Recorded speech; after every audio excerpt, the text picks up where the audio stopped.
third-person events. Is that something you'd like to see? Absolutely. That's something I've been trying to, talk about. I think third person could end up overtaking first person eventually. Somebody clip that, by the way. We're throwing that on the timeline. Doug thinks third person. That's a hot take. First. It's good. It's a good take. Ladies and gentlemen, welcome into the Bot Lobby podcast. We're back with another episode. Our last episode, Katie, was a bit different. We were live on stage at Comic-Con, which was so sick. Excited to be back at our own setups in the comfort of our homes with an amazing guest today.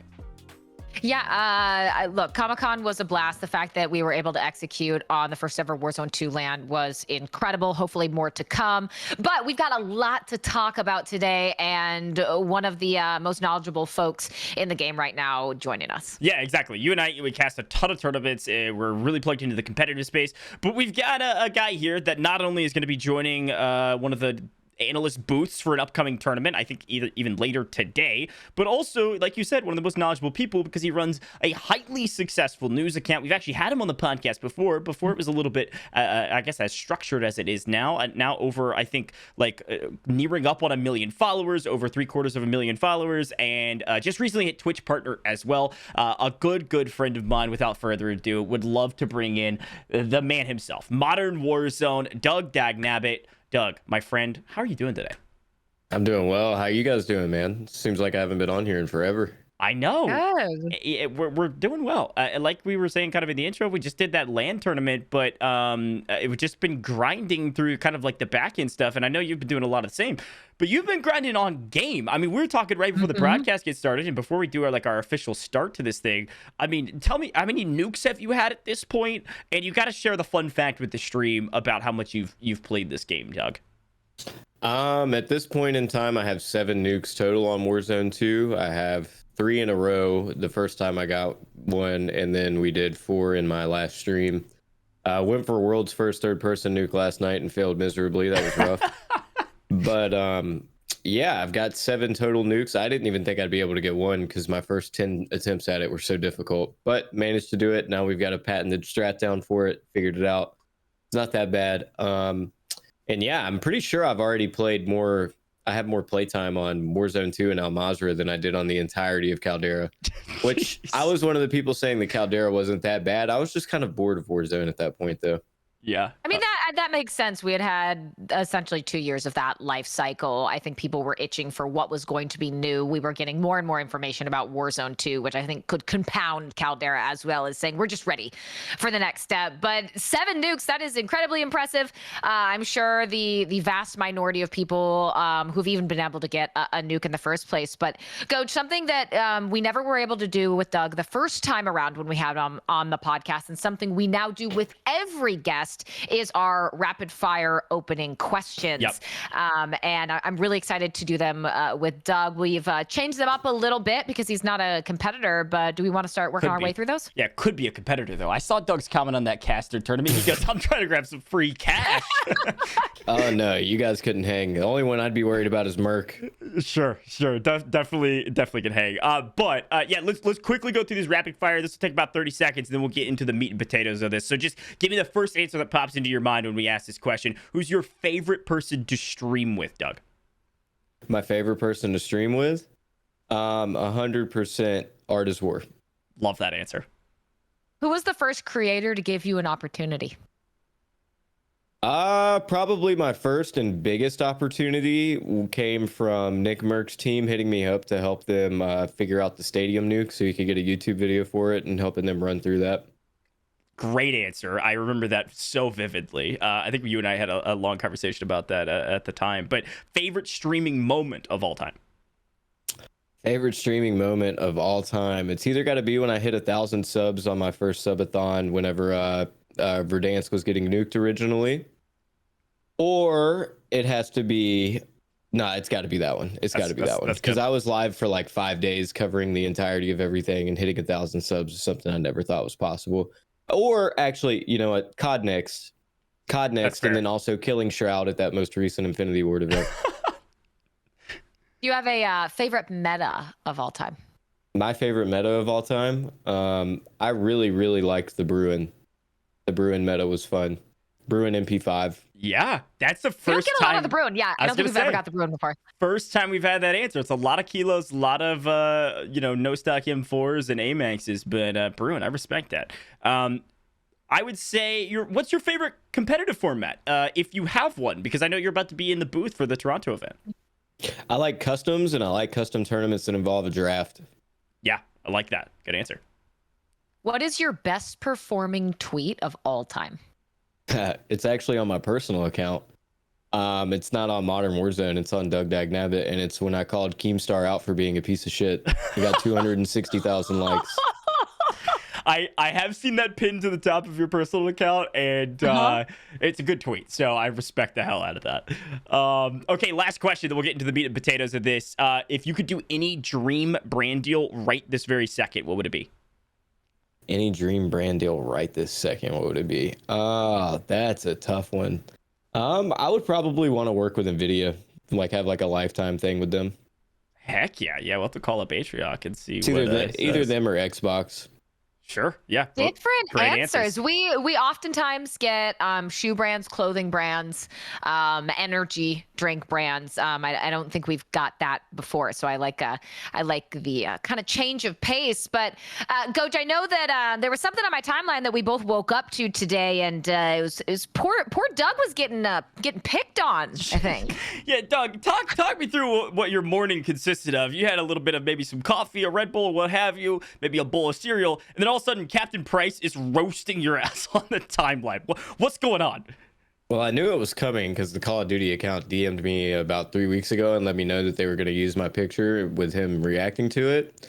They were like, yeah, he roasted a couple of y'all. I figured that he liked mine, but yeah, I woke up, found out that Captain Price, the man himself, was telling me I look like an 8-year-old who had a mustache copy pasted on him. And honestly, I have to say, I've gotten a lot of flack in a lot of different ways for my facial hair. That is probably the most on point roast I've ever heard, because I truly do look young, even with the mustache. Katie, I'm thinking at some point, maybe later in this podcast, after we bid Doug farewell, we'll go back through that, watch that video, and just scroll through the comments, because it is a hilarious thread. And Doug, you took it like a champ. I appreciated the heck out of that interaction, and it was well thought out roast for sure. Mm-hmm. Yeah, if you can't be the butt of the joke, you should never be able to make somebody else the butt of your jokes. Hey, amen. Well, let's talk about state of the game, my friend. Game's been out for a number of weeks. You were talking about how much you're playing it currently. We got to go through kind of a basic rundown of where the game's at versus where we expected it to be at, this many weeks in. And not to leave the door too open, want to start with something that you actually brought up very recently around cheating / terms of service, because you talked a little bit about on the timeline how you reported a cheater and they were gone in 4 seconds or something like that, right? Talk me through some of that process and what you've seen with the amount of hours you've played from the cheating side of things. So the guy who ended up killing me only had 4 kills. So I think that they were stream sniping and trying to stop our nuke attempt. I was playing with Landmark, the number one most watched Tarkov streamer. And I think that I didn't hide my screen that game, so we had stream snipers, because if somebody in your lobby is going for a nuke, you know that they're going for a nuke, but you don't know where the individual elements are that they have to pick up. This guy was just sitting on top of the element and literally taunting me. Gotcha. I'm not sure if he was reported throughout the game, because like I said, he only had 4 kills, but within 4 seconds of my team reporting him, he was insta-banned. I also saw from another popular content creator, IMXBell, he posted where he was in a solos game, reported a guy after watching him for a minute. That guy got banned in 30 seconds. So it's not just a me thing. I saw a lot of replies to my tweet thinking that because I'm whitelisted or I have connections, this, that, or the other. I don't think that's what it was, because I'm not disagreeing with those people. I've gotten people live banned in Warzone 1 before while streaming, but that's not what happened here. This was, we used the report function and it just yeeted him out of the game. Yeah, and to kind of follow up on that, I mean, I think it was maybe Maverick or somebody quoting Maverick. They were talking a little bit about there's a chance that instead of kind of this whitelist idea that most people think there actually is, which, there is some truth to that. But from this side of things, it might be more of, hey, maybe the in-game system, maybe Ricochet is labeling people as kind of like high risk players of like, hey, person is probably cheating, and then the live reporting of certain accounts that maybe don't report or spam report often could have maybe a bit more pack a punch behind them that could kind of seal the deal. I'm not sure if that's necessarily the case, but it's a decent conjecture. I actually think that Maverick's dead on there, because a big problem with Warzone 1 is that everybody just reported people. Like, there were so many clips of people just getting reported every single time they died. And I get that people thought it was comedy or some type of content thing, but all it was doing was clogging the system and stopping real cheaters from getting banned, because the boy who cried wolf, nobody's going to listen to you when you really are reporting somebody.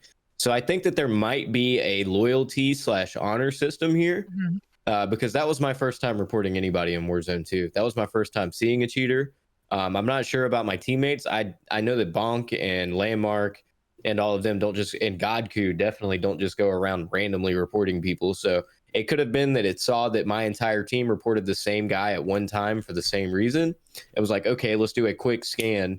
And the scan immediately popped up a cheat because the guy was actively using it. Yeah. Because after he got banned, his teammate had 10 kills. And his teammate was also cheating, but his teammate toggled off his aimbot. He just couldn't hit a shot after that out of nowhere. It was crazy. And he didn't get banned. And we reported that guy too. So maybe by the time that his got scanned, it just wasn't there. I'm not sure exactly how it worked. I mean, it's interesting how I think things like that can play out, but it's certainly good news to hear that that report system maybe feels more robust and more responsive when something like that is going on, especially when it's as egregious as you were talking about. But there was something else in conjunction with those nukes that you also tweeted about, and that was VPNs. VPNs have been an on and off topic for a long time, but you tweeted, so many people accusing me of using a VPN to get nukes. Meanwhile, our last attempt was in a lobby with the Baka Bros and Super Evan. Now, I think most of the time the conversation is, are VPNs a problem? No, unless it's in competitive. In competitive, if you're using VPNs, yes, that's cheating. In regular games, who cares? But what was your take on that situation, and maybe people using VPNs to try and get easier lobbies for nukes? Like I said, I still am of the same standpoint that I don't have an issue with people who do VPN. I would much rather them be open about it. I think the reason that you see me make multiple tweets about it is because it fucking pisses me off to be accused of using something that I am not using. I have never used a VPN. I use a NetDuma. I have the box right here, and I have no problem with letting people know that. I remember it was like a gotcha moment when Bad Boy Beeman first noticed I had one. But there is no VPN going on my end. I personally do not care who does use one to get a nuke, because it doesn't matter. The entire lobby is going to try to kill you. Yeah, it does not matter. It does not matter. And the other thing is that people on that tweet, they use that as a reason as to why I just double confirm that I'm VPNing, because the Baka Bros are VPNing too. And then I also tweeted later that the next game after that game, we ended up in a game where another team was trying to do the nuke contract at the same time as us. And I didn't even know that was possible. So they had a completely different 3 elements that spawned, and they were doing it in the early game. We were waiting to do ours later game. But yeah, and then everybody was like, oh yeah, so those guys are definitely VPNing too. Like, it's just this dumbass confirmation bias that people just don't want to accept that maybe other people are better than you in certain things. I truly do not have an issue with people who do use VPN. I personally do not, though. Yeah, and we've been through this kind of like pony show or whatever, that's horse and pony show, whatever that idiom is. I want to use whatever. Dog and pony, horse and pony, doesn't matter. We've been through this pony show forever. We've been going over this over and over about VPNs and all this stuff. Half of it isn't even valid, right? The kind of terminology that people use and the ideology of what they think VPNs can and can't do is totally misplaced. Is there an idea in a way of kind of manipulating your lobbies so that you search for a lobby longer and theoretically don't match your SBMM as tightly? Yeah, absolutely. But in all reality, it's not as big of a deal as a lot of people make it. But we'll move on from that, because let's talk about kind of just one more thing about that. Oh, go ahead. That I've actually seen Rara, who used to be like a hacker hunter to a degree, tweeted that based on what he's seen is that if you use a VPN, you get thrown into shadow ban lobbies against people who are suspected of cheating at the moment. And anybody else that I've known that I've seen talk about VPNs in conjunction with what I've been tweeting about is saying that they don't even work on this game. And I do know that some big creators out there do use VPNs, and they're pretty open about it. I mean, like for instance, I pulled up Dr. Lupo's stream yesterday, and he was just memeing about it. Like he doesn't care what people think, but he himself was saying it doesn't work. So I don't know if they even work on this game. Well, I just think it's that whole subset crowd of the hacker hunter community just looking to piss people off. Yeah, it's this kind of like, I won't use the official term, but this kind of circle of people that continually think the same ideas. Loop. Yeah, feedback loop is a great way to put it. They're in their own echo chamber. Exactly. Yes. Yeah, and I think there is also a case to be made that SBMM is probably not as strong as it could be, considering this is a brand new game, right? So there's the wide variety of skill, a wide variety of game knowledge, and that will totally determine how strong. That's why I wanted to get my nuke done early. Everybody was like, why are you trying to do it when there's all these dev errors? I want to get it done before everybody in the world gets good at this game and figures out how to stop it. That's the right idea for sure, because it is a very difficult challenge, and you've been able to do it now 7 times with the right people, and we'll talk a little bit more about that in a second. But let's talk about quality of life. Let's talk about the state of the game in its entirety, because one of the biggest points of conversation has been twofold. It has been TTK and it has been looting. So let's start with TTK, Doug. Give me your thoughts, because most people are saying way too fast. Where are you at right now, a couple weeks in? Oh, it's a hard argument. I think it's way too fast at close range. I think that you just get insta-deleted. I think the P890 akimbo pistols, any akimbo pistol in this game will quickly show you. Yep. And shotgun should one hit down, I guess, after I got roasted on the timeline for saying they shouldn't. Currently, snipers don't one-shot kill. That's a big point of contention for a lot of people. I think that they maybe could raise the health just a little bit. I think that people really look at what Warzone was with rose tinted glasses. We had to, it took a long time before we got a higher TTK in that game, and it took multiple months after they originally made the Twitter poll to see if that's what we wanted, for us to actually get that heightened TTK. I think it does need to be raised, probably by about 58. We either need 50 more HP or these guns have to stop killing so fast.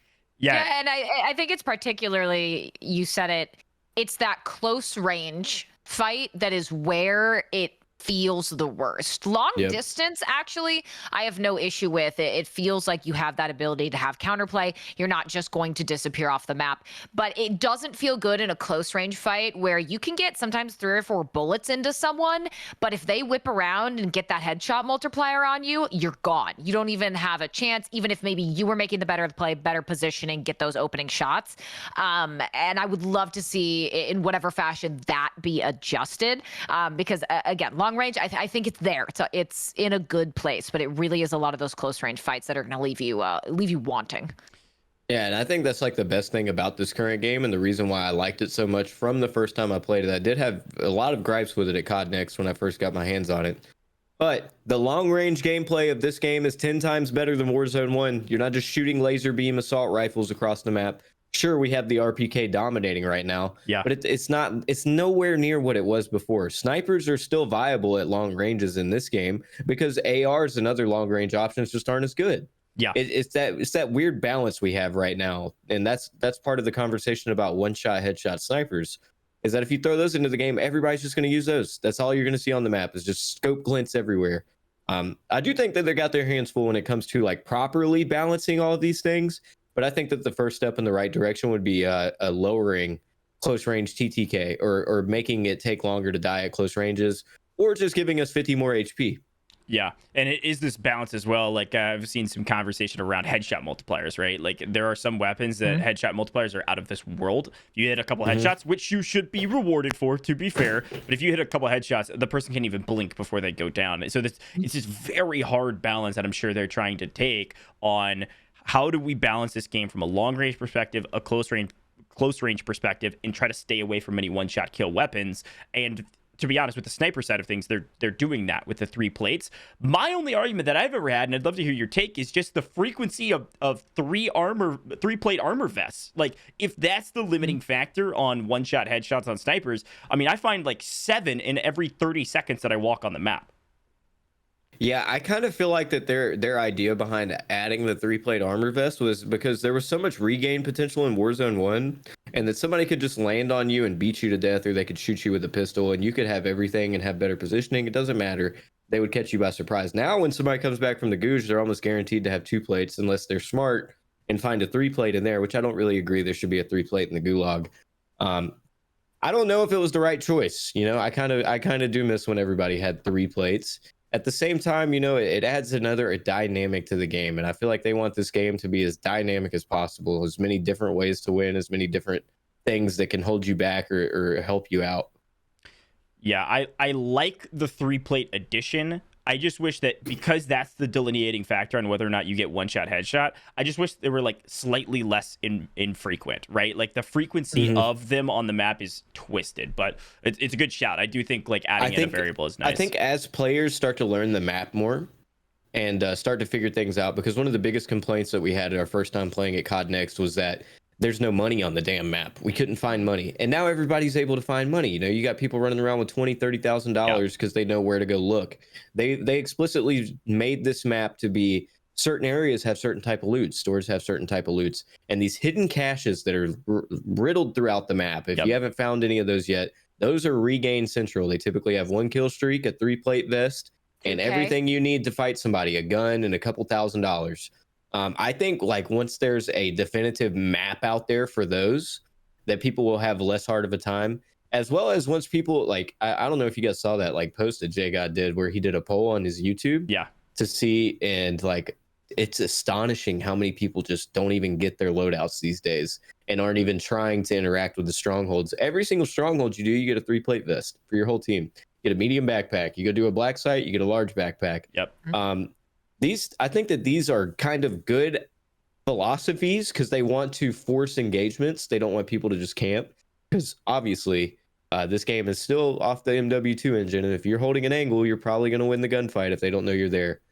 But I kind of agree with you, GOJJ. I almost wish it was just, you know, default. You get the 3-plate vest.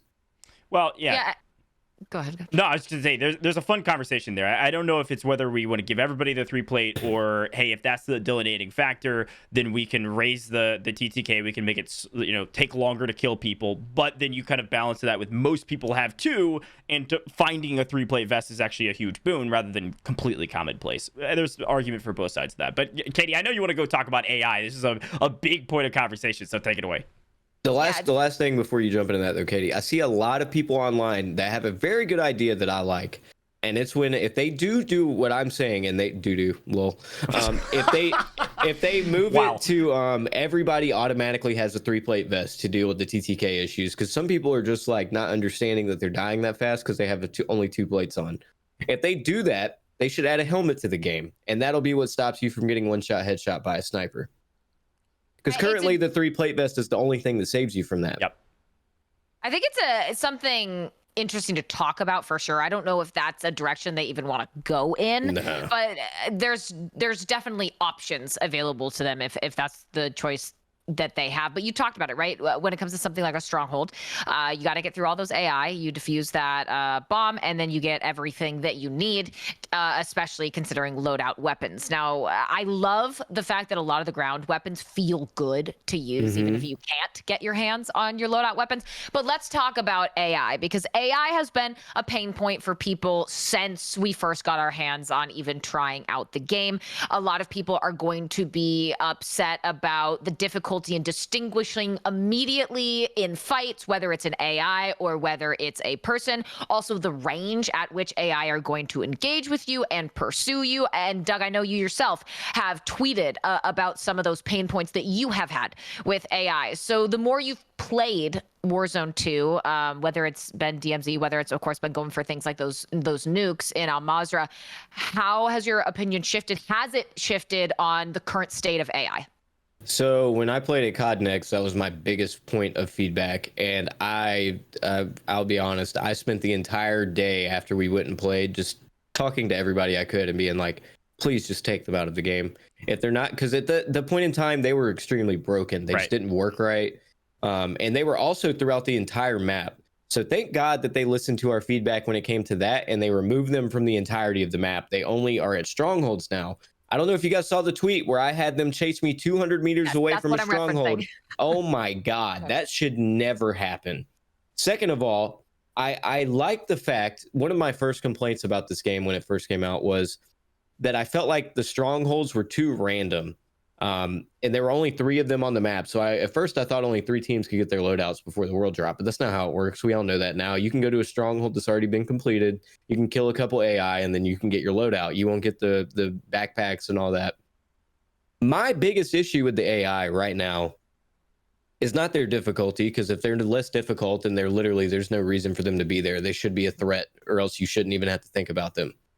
Is that they come in too often. Unless there is an enemy pulling up on the stronghold to try to recomplete it and do the stronghold annihilation to get their loadout, there's no reason there should be 20 AI just chilling there defending the building.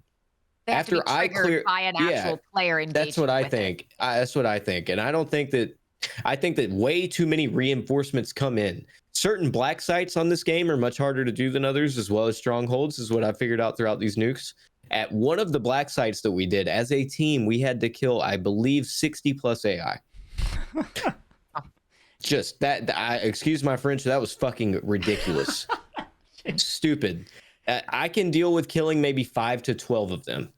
But I do think that, I mean, I did my Twitter poll on it too, and like 80% of people just don't even want them in the game on like a 60,000 person vote. And I know people are going to be like, that's such a small portion of the COD community. I've talked to people who actually, you know, like work on political campaigns and look at polling numbers. 60,000 is plenty enough to have a good, trustworthy rate on those sample polls. Well, sample size, yeah. And I think something for me that I agree in density and frequency of AI is something that certainly could stand to be fine-tuned. I'd love your thoughts on AI versus player distinguishability in those moments where perhaps there's think of the one near high rise, that stronghold that shows up across the river. There's often times where you'll be fighting another team around that same area. There's AI shooting left and right, there's people shooting left and right, and it can be visually difficult at times to distinguish who exactly is shooting at you, or if someone's shooting on the ground, if that's a player or not. But I'd love to know your thoughts on that, if you think maybe it's not as big of a deal, or if you agree it needs to be changed. I think you start to get used to it after a while, but that's sort of the risk reward that they want the strongholds to have. They want you to have that issue, and they want you to be able to push through, because once you do complete the stronghold, you get a permanent UAV on that location that will let you know when the players pull up. Yep. They want you to try to rush through that and get that done as fast as possible. Mm-hmm. The problem comes in is that every other team on the map doesn't get that same luxury. So every time you go near a stronghold, somebody else probably has a UAV ping on you, and you have no idea where they're at. All you know is there's bots all around you, and you got to clear them out before they insta-down you. I truly, like, if it were up to me, they just wouldn't be in the game. Okay. Yeah, I would love to get like I know you've done a Twitter poll. I would love to hear more people's comments, and you can tweet at us if you guys are in the Twitter space. I know there's a lot of you. If you want to tweet at us, tweet at Doug, tweet at myself, Grandmaster GOJJ, or World's Bedford on Twitter. I'd love to hear your opinions on the AI, the state of the AI in the game. Because one of the other things that we've talked about multiple times, Doug, is not only AI, but also just player counts on the map. And the map is quite large, and it takes a while to traverse. There are certain vehicles that can help with that, but in terms of comparison to Verdansk or even Caldera, of course, with the redeploy balloons, I mean, we're talking about, it takes much longer to get across the entirety of this map. And it seems like the density of players isn't quite where it should be. Like, a lot of people are saying, hey, why are we not playing with 200 people? And maybe AI is supposed to compensate that. But over the course of the last several hundred hours you put into the game already, what are you thinking on overall player counts? It needs to be raised. It either needs to be raised, or they need to figure out something out to make regaining easier, such as redeploy tokens or double gulag tokens like they used to have. That's so many players' big frustrations in this game, is that the quality of life and all the things they did to improve on the formula that worked on Warzone 1, it was like they just scrapped it. They're like, all right, we're going to completely do this brand new. I think that me personally, I would experiment with 175 to 180 players. And then if the servers can handle it, maybe look at going to 200. The big problem is that the early game is fine. And Caldera had the same issue, and they openly talked about it in our creator meetings and on Twitter, is that early game, fine. Engagement rates all over the map. Everybody's fighting. Everybody's having a good time. Mid game, did. Yep. In game, hot again. And that's just not a fun experience, you know? You should be engaged in something at all points of the map, and I don't think you should replace my engagement with me shooting a bot. Like, I would rather fight real players. Yeah, there is definitely an interesting conversation there. That like that's how customs play out, right? Like if when you start talking about custom tournaments, and you and I both love those a ton, like that's how a custom tournament usually works, right? You have highly aggressive starts for a lot of players if they want to go for the kill multipliers, and then you've got the middle game, which is all about setting up for the end zone, and then you have your end zone. But in pubs, that has never been the case. Even for a casual player, you can slow your own pace down by playing very slow in one of those circles, but you're gonna oftentimes run into other players trying to do the same, and on this map it doesn't feel like that's the case at all. So in terms of talking about pacing too, quickly, let's talk about looting as well. Like looting was the biggest concern, even over TTK, I think, from the very beginning, how slow or different looting was, and most people have gotten used to it at this point. If you played a lot of hours, what's the take now, a couple hundred hours in? It's definitely 10 times improved from COD Next. At COD Next, we had to like loot every single thing that we opened. Like we had like right now, if you go open like a medic package, it'll have the stems and you have to go through that little menu. It used to be every single supply box had a menu, which was just ridiculous. They improved that. I'm not really sure what else they did to change the looting. Right now, my biggest issue is that when you point at something, it doesn't necessarily like let you pick up exactly what you're pointing at. You have to do this weird finicky moving around, hoping it selects it. I honestly don't have that big of an issue with the backpack system anymore. I've gotten used to it. Whenever they talked to us about it, it was more so that they wanted there to be a risk to looting somebody you killed, because there wasn't in Warzone 1, and they believe that every BR, there should be a risk reward for every decision. If you've never played PUBG, you've never, like, Fortnite was the first game that started the loot pinata system, but H1Z1 and PUBG, if you wanted to go loot somebody, you were damn sure risking your life. And, you know, sometimes you have to loot somebody to have a chance to win the rest of the game. I think that adds an interesting dynamic. I do see players who have very good thoughts that think that it should either be one way or the other. None of the loot should drop on the ground, or all of the loot should drop on the ground. Either have backpacks or don't have backpacks. I don't know. I'm kind of on the fence about that yet. I don't know exactly how I feel about it until they make this whole how you grab loot off the ground less buggy. Yeah, and sure. Games like H1Z1, I'm not sure if H1 had it, but PUBG definitely had it, where even on console, where you had the vicinity looting, you open up your start menu and it opens up your backpack and you can see things and you can go through and loot like that. I really like that. The other issue with looting that I have, that I do believe is a quality of life and it was overlooked, is that currently there is no way to loot medium and large backpacks off of people you kill, which is just idiotic. If I kill somebody that has that good of gear, I should be able to take their backpack. Similar to Apex Legends. I mean, most people that are in this Twitter space probably think I don't pay attention to any other games or play any of them. I believe you should be able to full swap your backpack out for somebody else's backpack. I also believe if somebody else has a 3-plate vest, maybe you could swap out for that. I don't know exactly how that would work in the future, but I believe you should be able to full swap your backpack for somebody else's. I don't think that the solution to being able to grab a backpack off of somebody is going to be like, you know, I have to empty their whole backpack. Because there was a lot of people, like I did a Mythbuster thing. A lot of people the first couple of days thought if you fully emptied a medium or large backpack, it would automatically go into your inventory. And that is not the case. And also, that is incredibly sluggish to do and not even worth your time 99% of the time. I just think you should be able to swap them. You know, if I have a 5-slot backpack and this guy has a medium, just go ahead and throw all of his gear from his medium into my 5-slot and let me like pick out what I want. Automatically upgrade me. Yeah, I don't hate that at all. And one more follow-up to that, too. I mean, we start talking about some of these players that have been grinding wins. I mean, Wagnificent has over 400 wins already in this game, which is incredibly impressive. One of the ways he's able to do it, though, is that he can stack like 10 self-revives in his backpack. I mean, talk to me a little bit about how you can kind of fill your backpack. Precisions, airstrikes, you can have as many as you want. You can have as many self-revives as you want. You could have 12 revive pistols. I mean, there's a lot of ways to get back up off the ground. They got to nerf that. Based on what they talked about in studios, they wanted this game to be as much about emerging gameplay as possible. That's why in the Warzone 2 trailer, whenever it released, you saw at the very, very end of it, the guy is like skydiving in, basically back from the gulag, and that the LTV with the turret on it is floating in the air, and he lands on it and starts gunning everybody down. They want you to be able to look at something and think, oh, can I do this? And you can do it. And I still don't know exactly how I feel about it, man. I actually lost a question when I started thinking about the trailer. But yeah, I was just talking about like self-revives, like stacking self-revives. 50 in your backpack. That is the biggest problem, though. I really like that you can do whatever you want. If you go earn that large backpack, that's cool. At some points, it becomes game breaking, though. I mean, you can hold up to 11 things. So you could have a self-revive in your thing and then 10 more in your backpack. It just becomes a problem. And I don't know how much you guys have played, but towards late game, utility gets nuts. Like, Yes. if there is no cover and there is just precision, cluster, precision, precision, there's nothing you can do. Also, the current problem with self-revives is that when you self-revive, you automatically get like half of your HP back or whatever it is. That's not exactly how it used to work, but you can self-revive like forever in the gas. So no longer do you even need a stem glitch. You just need self-revives and you can stay in the gas practically forever. I think they should limit it to a max of 3 self-revives on each person.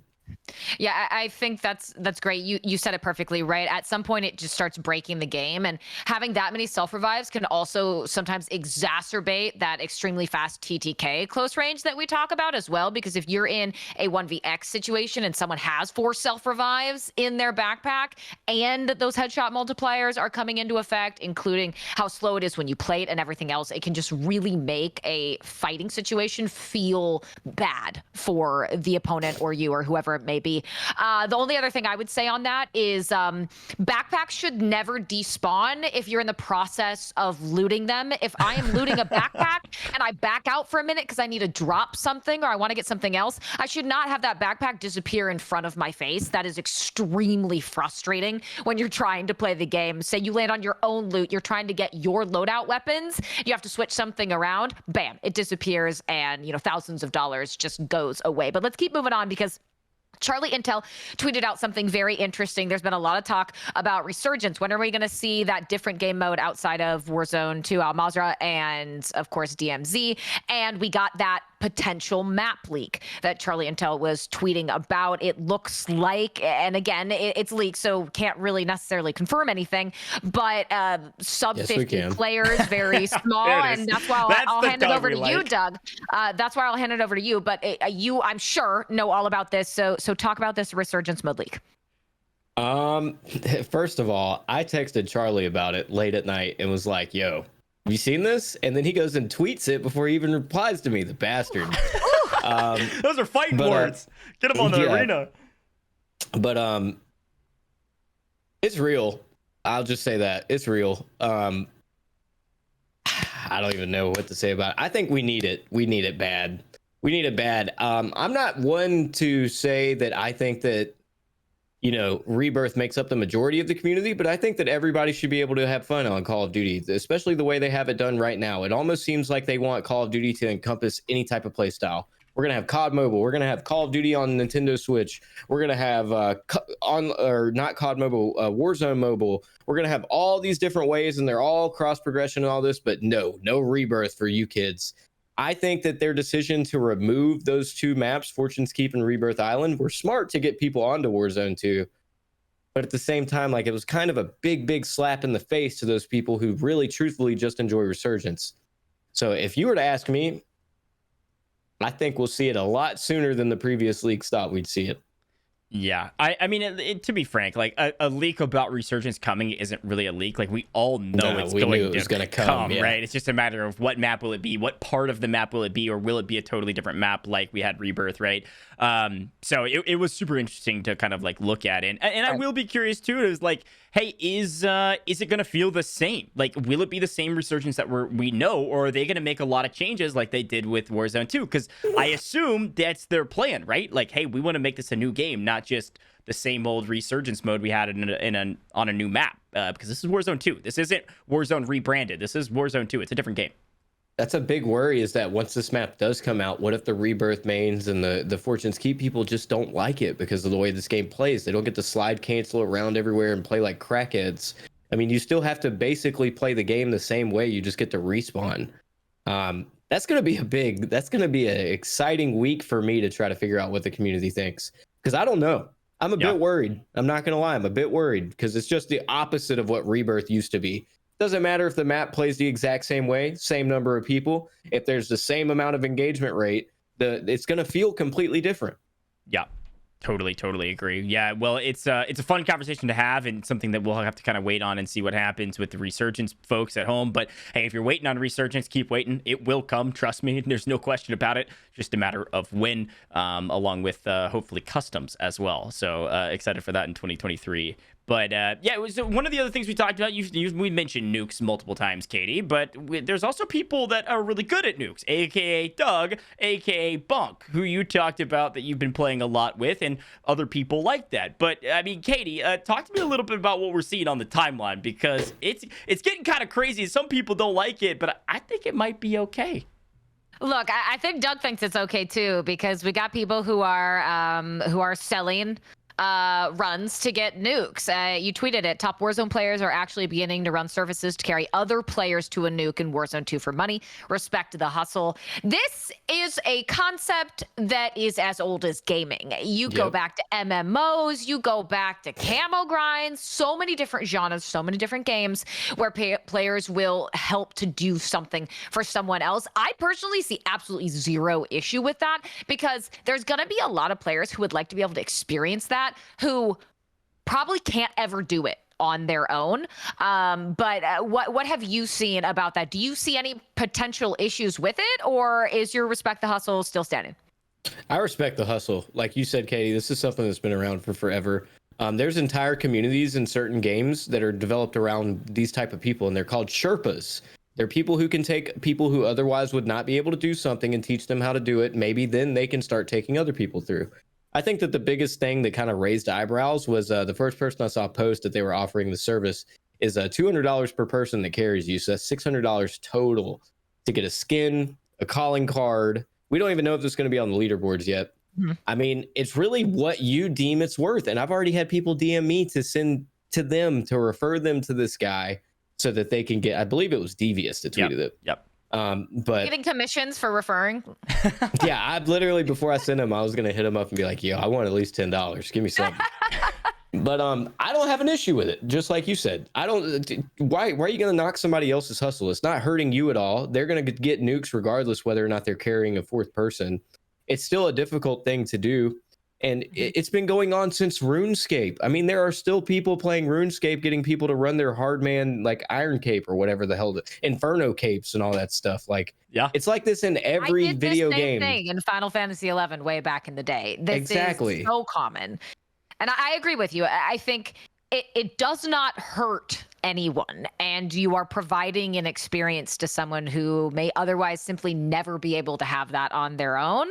You know, for someone who might be in a game where a nuke goes off, so you're in a game where a nuke goes off, just jump into a new one. You know, it doesn't impact you in any tangible way. Well, I'll say for my 7 nukes is that the people in the game truly enjoy fighting you and trying to stop you. Or there's a bunch of people in the game chat that are like, hey, we want to help, or we just want to watch. We've been wanting to see one in our own game. I don't see why there's an issue with it. I think if it was any other video game community than Call of Duty, it'd be a non-story.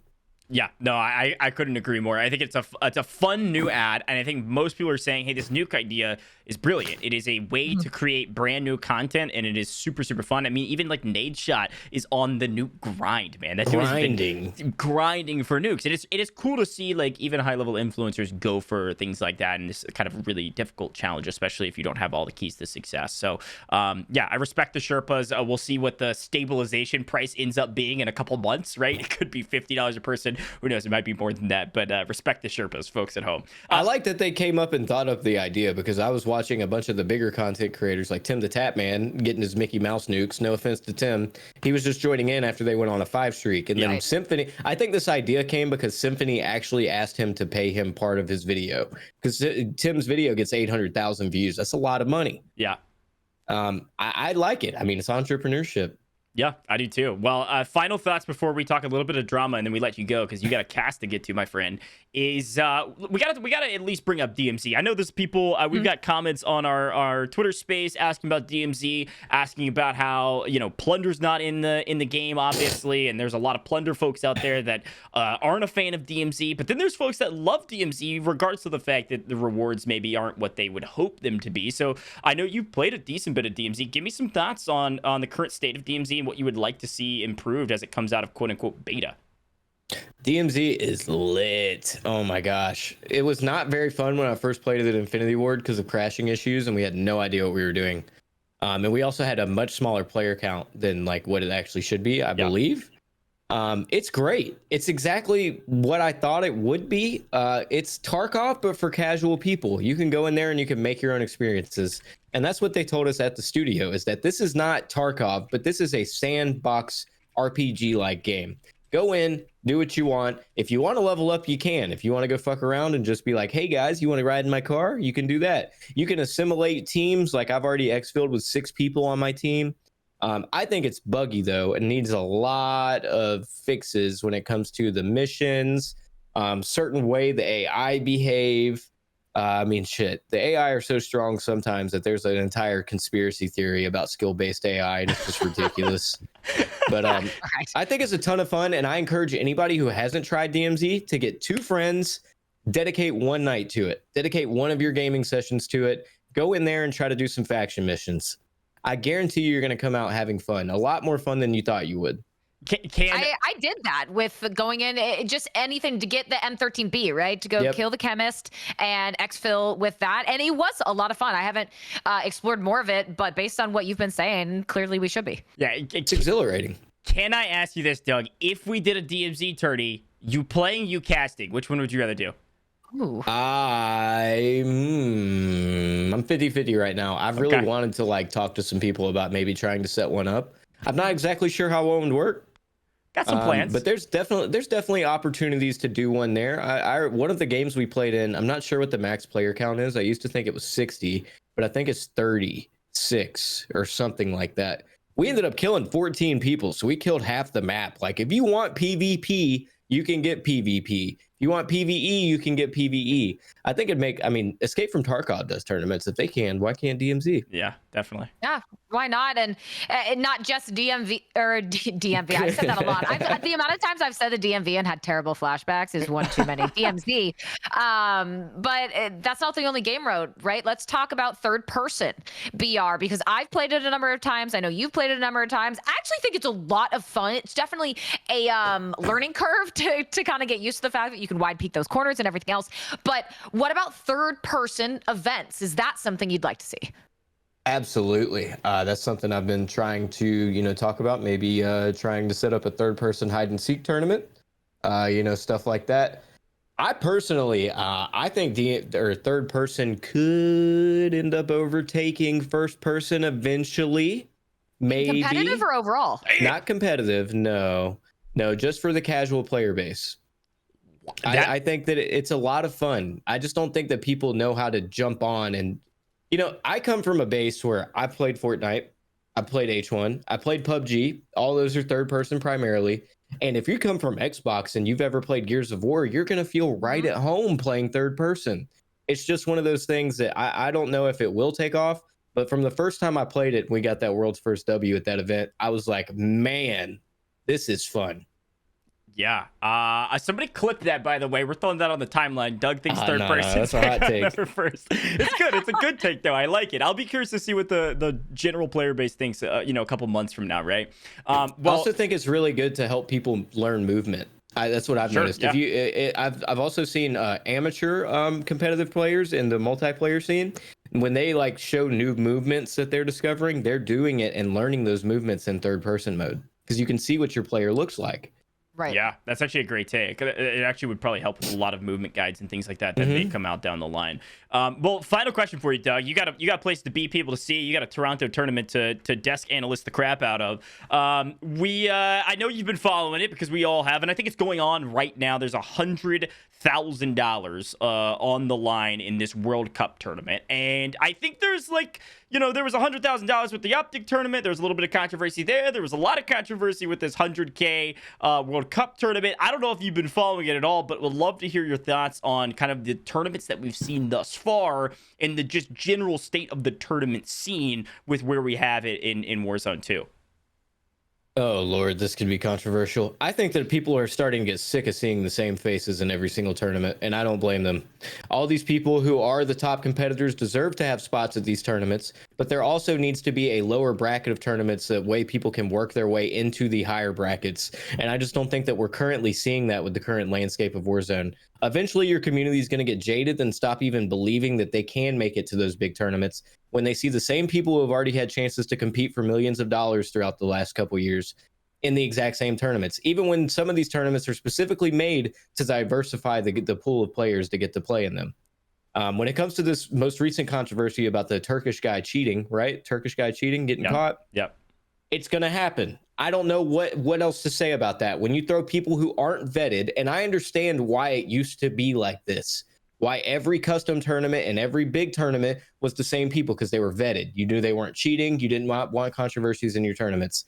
But at this point, Ricochet is working better. I mean, clearly that guy was able to hide it while he dropped a world record. Not quite sure how he went about that. That guy's a piece of shit, though, and he's deleted all of his social media accounts, as he rightfully should have, because I don't even want to know what his DMs are going to look like. But he got caught. And when it comes to like the controversy around the Optic tournament, shout out to TST. Those boys do a wonderful job trying to put things on. But when it came to that final, you could just feel that they were done. You know, they were overall done with the day. And I felt that that was unfair to the two teams who had been competing all day and got to that point, you know, where they deserved a best of three twice, not one and done after the first best of three is reverse won by the losers bracket team. That is something that we actually discussed on last week's episode. And there's a lot of background that could happen to that kind of situations that could occur in terms of at the Arlington Arena. They might have had a very hard deadline where they have to be gone. Yes. So there's things like that that can occur where the stadium's saying you must be out by X time, or there's some production cost reason or other financial reason where they probably, I cannot imagine that TST wanted to do that just because of a convenience factor for themselves. I do imagine there was probably some other circumstances going into that happening, but I do agree with you when it comes to the integrity of the tournament, when it comes to the players, when it comes to how that should be. It should never have been best of three into a best of one. But very, very quickly, because I know you got stuff to do, I want to go back to what you said initially about having those kind of tier 2 tournaments for new blood to be coming into the scene. Do you then believe that top tier talent, those consistent competitors, say, I don't know, the Super Evans of the world, they should not be allowed into those tournaments? If they consistently have gotten invites to the biggest tournaments, then no. There's no reason they should be playing in those tournaments. Those tournaments are for new people to. That's like saying, should Shotzi be able to go play in challengers? Like, no, he's already up at the top. These are for people to work their way up, in my opinion. And I don't know if the Warzone competitive scene will ever get there because it's such an uncompetitive game by nature. But I would like to see more of that. I'd also like to see more of the fun type tournaments. It's not, like I said, those guys at the top who have been in all the tournaments deserve to be in them. But at some point, you know, there's some fresh faces that we've discovered throughout the past couple of years who just needed an opportunity to go in there. And then they shocked everyone. And I would like to see more of that, you know, like even like I'm not even talking about people like us. Like, sure, we want a caster tournament and all that. But there are people out there who grind this game every day and don't get recognition because their name is simply not known. It doesn't matter how many kills you can drop a game. If nobody ever sees the work and the effort you're putting in coming into fruition, they don't care. Yeah. So I would like to see, you know, that second tier, you know, get done. And when you talked about the Arlington thing, I agree. And that's why I don't hold anything against TST. I was just merely, from a viewer's perspective, it seemed like they were just done with it. And I will say this, from all three of our backgrounds, we understand how the tournament scene works. We know what goes into making a tournament for the most part. They had to have known that tournament was going to run at least 4 to 5 hours over. They had to have known. It's the first, and they chose to do a kill race. That was on them. I know that's all you can do at the moment because there is no private matches. But you had, like, I honestly thought the tournament ended a lot earlier than I expected it to. Yeah, same. 100%. These events are always going to run for a long time. We're not going to have customs for a little while. I don't have any like insider information, but it obviously is going to be at least 2023, probably a month or two in. But excited to see customs come around. Any person that's running a 2v2, listen closely. It's going to run at least 10 hours unless you have some wild and wacky format to make it go quicker. But Doug, I know you got to go. I want to give you one moment here to, is there anything we didn't ask you? Anything that you wanted to say, talk about the game that we didn't talk about? And then finally, just kind of shout yourself out. People know you at this point. You've been around the block. You've been to all the invited events, but definitely shout yourself out and shout out the event you're about to go do. The only other thing that I will say is something that most people are just kind of forgetting about, and it's about the whole Jason Schreier reporting on 2 years of Modern Warfare 2. I still don't think that's the case. I still don't think it's the case. I think that this next upcoming game is going to be a premium title. You're going to have to pay $60 for it. You can label it as a DLC if you'd like to. All you'd like to. You can call it a DLC if you want. They're going to charge you full price for that motherfucker. Doug, you never let us down. So good. So good, Doug. Well, shout yourself out and talk about the event you're about to go cast, and then we'll let you go, my friend. Name's Doug Dagnabbit. I'm the 8-year-old with a mustache glued onto his face. I do a lot of Warzone content. Just got Twitch partnered, as they mentioned earlier. I'm really, if anybody who's listening to this is a tournament organizer or working on tournaments, please consider me to cast your tournament, to analyze your tournament, to work the desk, or host. I can do all of them. I promise to God, you would be really, really, really hard pressed to find somebody who understands this game and the community better than I do. Other than that, I'm going to do this Toronto Ultra 10K, which, by the way, I've tweeted about twice now. It was open sign up for anybody in Canada. So this is one of those chances for people who do not, get invited to the big tournaments to show out. So I'm honestly looking forward to it today. I'm going to start my stream after this, and then we're going to raid into the Toronto Ultra channel, or it's actually the Bell channel, and I'm going to get right into it. So it should be a fun day. That's the vlog. You're going to crush it. Yeah, thank you. You're going to kill it, my friend. Thank you so much for joining us. Good luck in the cast. And I can't echo what Doug said enough. I honestly, I think TriCasts are my favorite type of broadcast anyways. This trio, we'd be dynamic all the way across the board, whichever way you want to spin it. So, Doug, thank you so much for joining us, my friend. And thanks for giving us all of your opinions and info. And good luck with your event. Thanks for having me, you handsome man. By the way, your AI pictures, I decided to print them all out. And now I have Jesus just staring at me everywhere. Oh, jeez, not the AI pics. Yeah, you don't need to go reverse Twitter search those on the timeline. They were no wonder those guys just made billions of dollars off of that AI program. They just made everybody look beautiful if you put a decent source photos. But anyways, all right, Doug, I'll catch you later, my man. Good luck with your event. Peace out, guys. Thank you so much. GOJJ, I know we have a lot more we need to talk about, but I don't want us to forget that we want to pull up the video of Captain Price roasting Doug's mustache, because I do think we want to clip that in later into that earlier portion of the bot lobby episode when he was talking about it. Yeah, I'm pulling it up. By the way, if you guys are still listening to Twitter, we're not done yet. Doug's portion is done. He's going to go cast. He's going to go stream. Definitely support him. But if you want to stick around and continue to talk about the drama in the Warzone scene, a lot of drama. We're hanging out here for another 20-30 minutes or so, but we're also live on Twitch, twitch.tv/GrandmasterGoJ, where we do our live streams. I'm gonna pull up this tweet. You guys can go find it on the timeline. Doug's already tweeted about it 5 times, and it is freaking hilarious. So let me see if this format works. Wrong button. Beautiful. There we are. We are looking at the tweet. It's always my forehead, man. It's always my forehead. It's fine. All right, I'm gonna show this video, and we're gonna listen to it on Twitch and talk about it, because it is hilarious. A 40-second video of Captain Price just roasting Doug. It's amazing. Doug Dagnabbit. Now, Doug, I hope you don't mind me saying, this looks like a mustache stuck onto an 8-year-old boy. and then he shows his own, by the way, as like, yeah, this is the best way to do it. It's fantastic. The glasses are obviously on there to aid you, but it's not working. It's not working. You'll grow into the rest of your face and hopefully the rest of the beard. So I think I'm going to go back to my overall winner.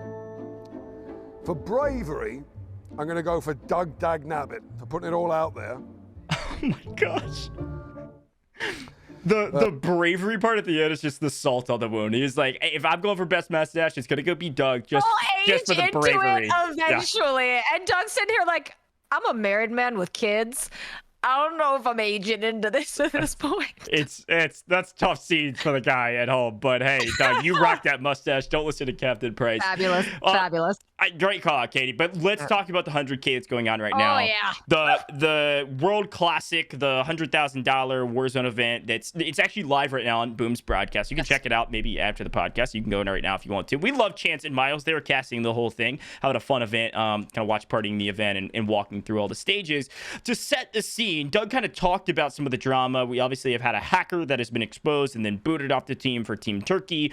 There's been some rumors about a player that maybe provided fake identification and is not actually of quote unquote of age. I believe you need to be over 18 years old to compete in these events.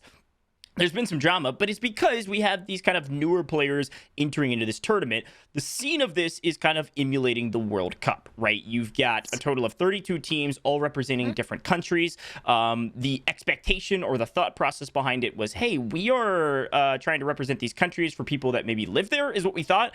That's not the case, or not even born there. It's kind of just people that would represent that country in some way, whether it's some kind of distant ancestry or current ancestry, or maybe they do live there. It's kind of been a wide modicum of just filling these countries, Katie. And because of that, of course, as you can expect with that description, you're going to have some controversy along the way. Overall, we found an end result that is pretty decent, right? You do see a lot of the same faces. You see people like, I think a good example is like Blast representing, I believe, Croatia. I believe he's got some ancestry there, but obviously doesn't live there, right? So it's like this, where's the line? And ultimately comes down to the tournament organizer.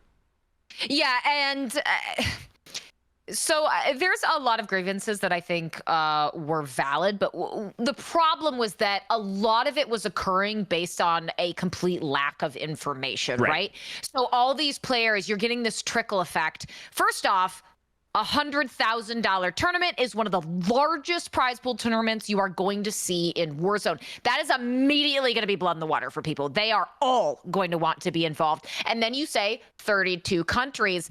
And what happens is that you get people trickling on these players, a lot of them that you may probably be very familiar with, saying, I'm representing X in this tournament. I'm representing X. And people panic because they say, well, there's no African countries represented in this, for example, or I know that Repulse was commenting on reactions from the Hispanic community about the team representing Mexico in Sage and Biffle. You had people accusing Noobs of not having affiliation with Guatemala, even though Noobs was born in Guatemala. There were so many different levels of these reactions, and a large part of it did come from the fact that this is $100,000 and people want a piece of that pie, or an option to be able to at least try and get some of that pie.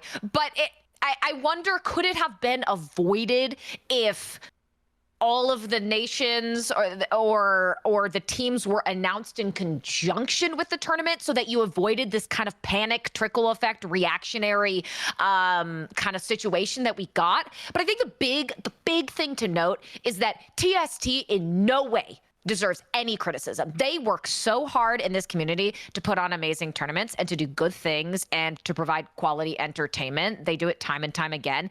And at their core, they are good people. And I saw Hitch at one point, GOJJ tweeting, my DMs are wild. Yeah. And I just hope that they are getting through this with their all right, because at the end of the day, they're doing a good thing, and how Twitter chooses to react to it, I don't think necessarily has been fair to them. Well, to be fair, I would say there could be constructive criticism, but not verbal abuse, right? Those are very different things. And there was not a lot of constructive criticism going on. Not at least that we could see. So some of the other things that came up, of course, is that, like Katie mentioned, at one point during the tournament, again, there's this kind of mass influx of people going. I mean, I even made a funny tweet about, like, hey, I'll represent Luxembourg and be a caster, because it was kind of a joke. But a lot of people were doing that on a more serious level. My 23andMe says that I'm 4% Iranian, so I'm going to go represent Iran. Like, that's not how that works. Yeah, and because that was so chaotic, right, there was then the scramble. So I do believe you could have avoided that with kind of predetermined teams that were representing some of the countries. There would have been less of a scramble on the timeline of people freaking out trying to grab spots. Of course, you don't see people that are usually in tournaments like Huskers and I believe Super Evan. Like, they both didn't get into the event. So there is that dichotomy of, like, hey, at least we're representing, like, there's only so many US spots, aka Almond isn't in it, a lot of the big names. Yeah, exactly. And so there are some concepts around it that did work, but the big outcry from the Black community very early was this idea of, like, hey, we don't have anybody. There's not one single Black creator, Black competitor competing in this event at all. And that is a huge issue in comparison to how, of course, many countries there are in Africa. And then you Correct saw... me if I'm wrong, that was GOJJ based, though, on that trickle of, right. at the time, we didn't have all the white teams. players responding and announcing the teams they were playing. Right. And there were, there's a lot that goes into it. But of course, even Swag put out a tweet saying, I do not have a spot. They said they are out of spots. And then after this outcry of kind of the black creators not being involved, he did end up getting a spot and was representing Nigeria. And then once he made that announcement, which I believe he then deleted later, there was a big outcry saying Swag's not from Nigeria, he's from Arizona. So there's just a lot of misinformation out there on how these teams were put together, which ultimately caused this massive uproar on the timeline. Overall, the idea is fantastic. It's just a matter of A, execution, and then B, how do you roll out public promotion for an event that kind of mitigates some of that negative interaction on the timeline. Yeah, I think it's tricky because at the end of the day, too, money makes people do some odd things and behave in some odd ways. And I don't think you would have a lot of this to this maybe level if this was a $10,000 tournament. But the fact that it's a $100,000 tournament, if that's a lot of money. That's potentially life-changing money for people if you can win it. But there's just been a lot going on. I know in terms of, you mentioned it, the underage player. Clipper Rob immediately responded to that, and he works with Activision, immediately responded to that and said, who are you talking about? Give me this information, because as you guys know, you have to be of age to be able to play. You can't be 14 and compete in these tournaments for money.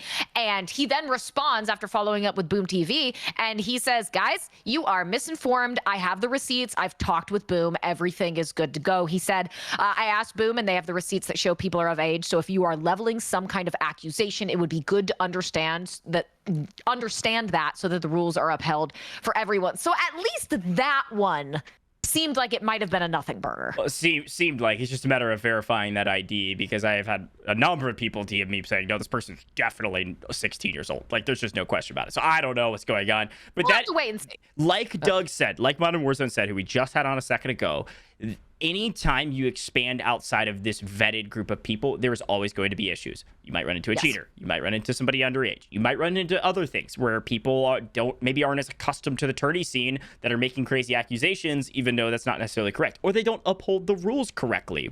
There's things that we've seen on the timeline about people not upholding the correct rules on jailbreaks in 2v2s, where you have to splat if your full team's dead. Like, you're always going to run into issues when you start expanding outside of this vetted circle, which why as tournament admins, a lot of times they don't.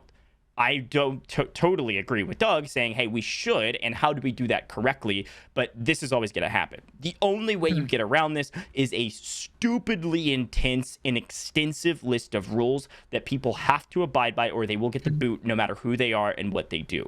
So that's the only thing that could be tweaked in the Warzone scene. And I talk about this all the time behind the scenes and on camera, is Warzone tournaments are put together so quickly and rapidly that oftentimes the rule set is left out or is the last thing to be filled out. And it is never extensive enough to cover every single gray area that you can run into, especially when you're playing tournaments inside of public lobbies. If you want a tried and true perfect tournament, it has to come from a perfect rule set, always.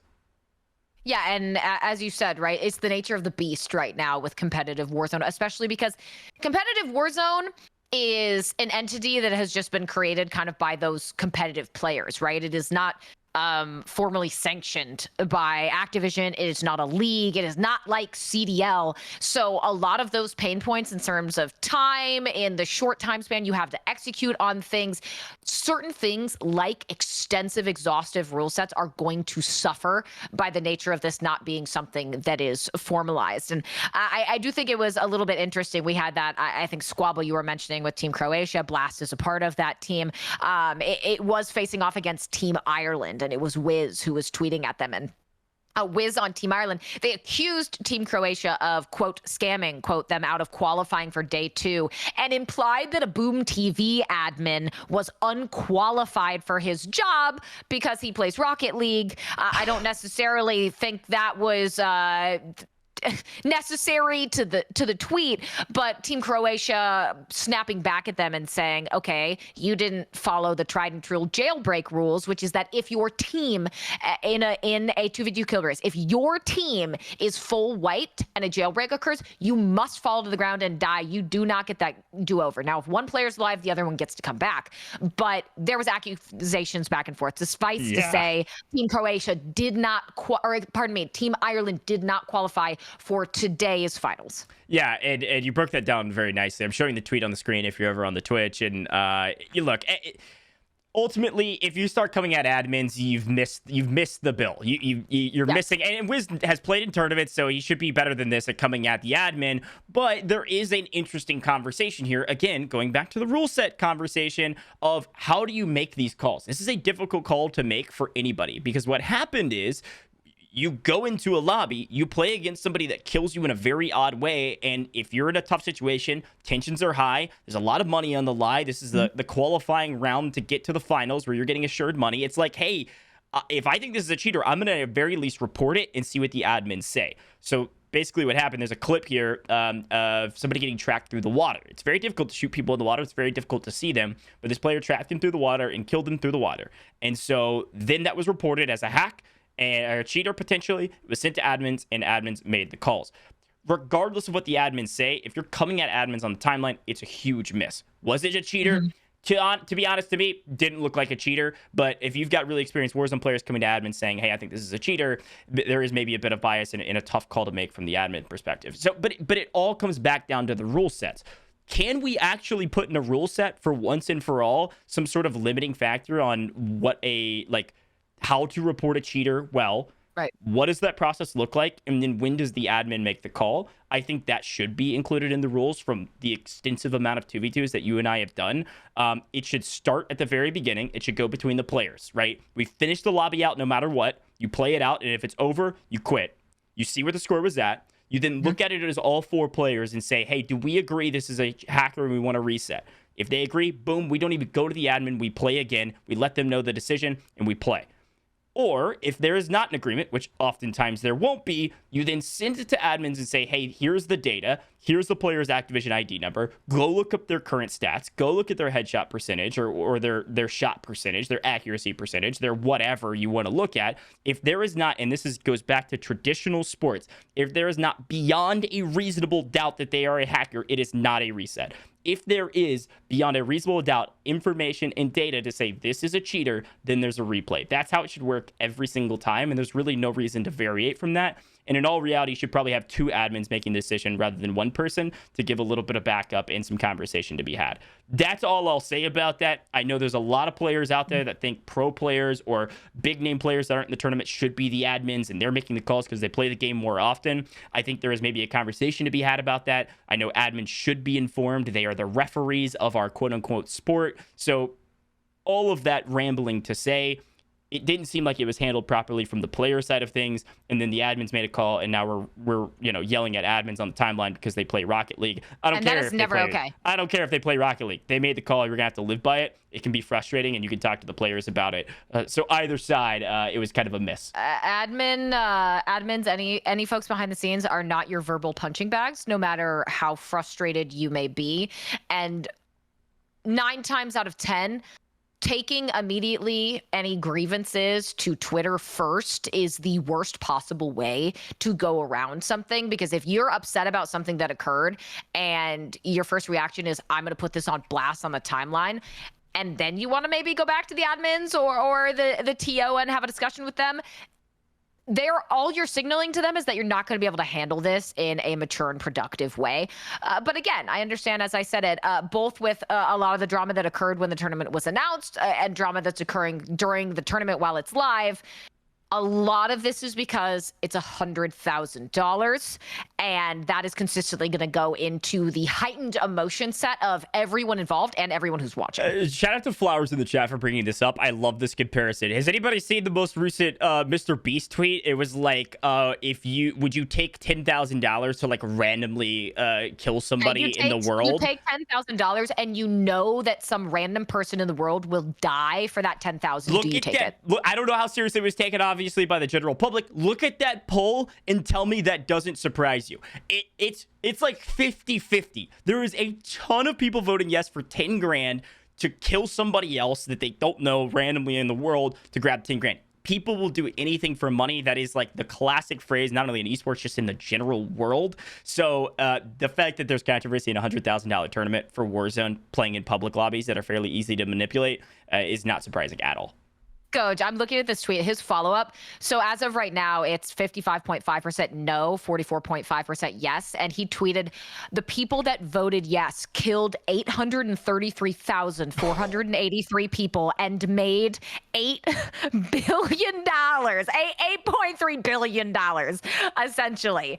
And I think that's a great point, though, is that, again, we go back to the fact that out of sight, out of mind, right? There are people in this world. They don't care. It's going to be some random person that they don't know about. They'll never know about it. So whatever. It's easy. It's easy for them to just say, I don't know, whatever. And the same thing, though, can go to these emotional reactions in tournaments like this. You are not looking that person you are yelling at in the face. You know, Team Ireland, you're not taking a pot shot at an admin while you're sitting there, you know, across the dinner table from them. It's a faceless entity on Twitter or in Discord, and it makes it a lot easier to be mean to people. And I know we always eventually get back to the be nice to everybody.